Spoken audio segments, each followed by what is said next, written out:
വായുക്ഷോഭത്തിൻ്റെയും മലബന്ധത്തിൻ്റെയും ചികിത്സയ്ക്ക് ഉപയോഗിക്കുന്ന ദന്ത്യരിഷ്ടമാണ് ഇന്നത്തെ വിഷയം. എല്ലാ ആയുർവേദ ഔഷധ പ്രേമികൾക്കും ചെമ്പരത്തി ആയുർവേദ ചാനലിലേക്ക് വീണ്ടും സ്വാഗതം.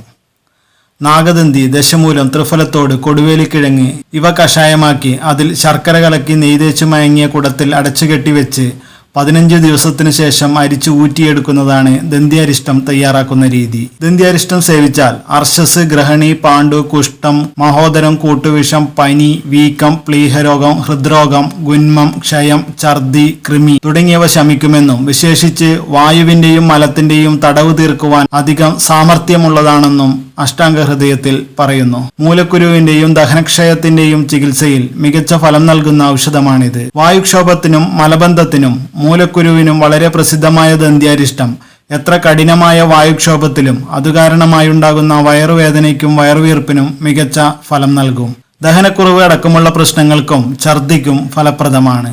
വിവിധ തരം ചർമ്മരോഗങ്ങളുടെ ചികിത്സയ്ക്കും ദന്ത്യരിഷ്ടം ഉപയോഗിക്കാറുണ്ട്. കൃമി, വീക്കം, ക്ഷയം തുടങ്ങിയവയ്ക്കും ഉപയോഗിക്കാം. സാധാരണഗതിയിൽ മുതിർന്നവർക്ക് 20 മില്ലി മുതൽ 30 മില്ലി വരെ 1-2 നേരവും, കുട്ടികൾക്ക് 5 മില്ലി മുതൽ 15 മില്ലി വരെ 2 നേരവും, ശിശുക്കളിൽ 2 മില്ലി മുതൽ 5 മില്ലി വരെയും ഭക്ഷണശേഷം കഴിക്കാനാണ് നിർദ്ദേശിക്കാറുള്ളത്.